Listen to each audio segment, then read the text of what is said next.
Baghdad میں ایک نوجوان تھا، وہ بہت خوبصورت تھا اور اس کا کام نیل سازی تھا۔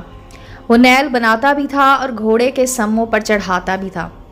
نیل بناتے وقت تپتی بھٹی میں سرخ شعلوں کے اندر وہ نیل رکھتا اور پھر آگ میں سے کسی جمور یا کسی اوزار کے ساتھ نہیں پکڑتا تھا، بلکہ آگ میں ہاتھ ڈال کے اس تپتے ہوئے شعلے میں سے نیل کو نکال لیتا اور اپنی مرضی کے مطابق اسے شکل دیتا تھا۔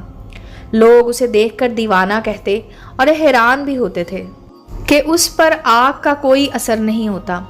وہاں موصل شہر کا ایک شخص آیا۔ جب اس نے ماجرا دیکھا تو اس نے تجسس سے اس نوجوان سے پوچھا کہ اسے گرم گرم لوہا پکڑنے سے کیوں کچھ نہیں ہوتا۔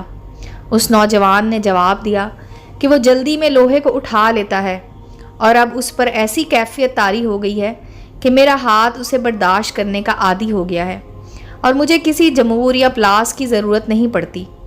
اس شخص نے کہا کہ میں اس بات کو نہیں مانتا، یہ تو کوئی اور ہی بات ہے۔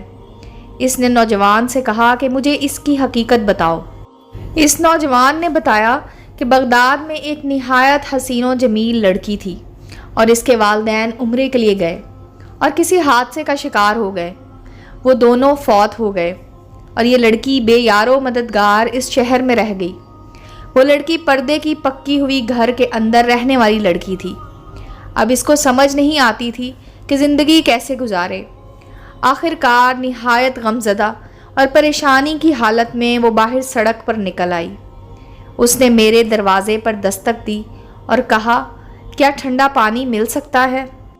میں نے کہا ہاں، اور اندر سے اس لڑکی کو ٹھنڈا پانی لا کر پلایا اور اس لڑکی نے کہا، خدا تمہارا بھلا کرے۔ میں نے اس سے پوچھا، کیا تم نے کچھ کھایا بھی ہے؟ اس لڑکی نے کہا، نہیں، میں نے کچھ نہیں کھایا۔ میں نے اس سے اکیلے اس طرح پھرنے کی وجہ پوچھی تو اس لڑکی نے اپنے اوپر گزرا سارا واقعہ سنایا اور کہا کہ مجھے سمجھ نہیں آتی میں زندگی کیسے بسر کروں۔ میں نے اس سے کہا کہ تم شام کو میرے گھر آ جانا اور میرے ساتھ کھانا کھانا، میں تمہیں تمہاری پسند کا کھانا کھلا دوں گا، اور پھر وہ اٹھ کر چلی گئی۔ اس نوجوان نے بتایا کہ میں نے اس کے لیے کباب اور بہت اچھی اچھی چیزیں تیار کی۔ وہ شام کے وقت میرے گھر آ گئی اور میں نے کھانا اس کے آگے رکھ دیا۔ جب اس لڑکی نے کھانے کے لیے ہاتھ بڑھایا تو میں نے دروازے کی چٹکی چڑھا دی اور میری نیت بدل گئی، کیونکہ وہ انتہا درجے کا ایک آسان موقع تھا جو میری دسترس میں تھا۔ جب میں نے دروازے کی چٹکی چڑھائی تو اس لڑکی نے پلٹ کر دیکھا اور اس نے کہا کہ میں بہت مایوس اور قریب المرگ اور اس دنیا سے گزر جانے والی ہوں۔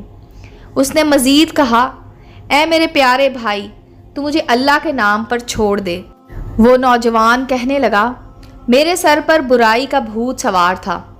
میں نے اس سے کہا کہ ایسا موقع مجھے کبھی نہیں ملے گا، میں تمہیں نہیں چھوڑ سکتا۔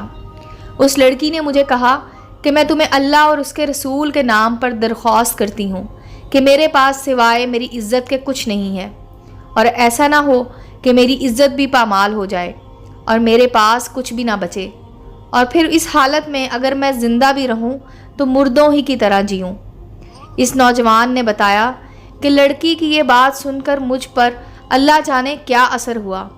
میں نے دروازے کی چٹکی کھولی اور دست بستہ اس کے سامنے کھڑا ہو گیا اور کہا کہ مجھے معاف کر دینا۔ میرے اوپر ایک ایسی کیفیت گزری تھی جس میں نبرد آزما نہیں ہو سکا، لیکن اب وہ کیفیت دور ہو گئی ہے۔ تم شوق سے کھانا کھاؤ اور اب سے تم میری بہن ہو۔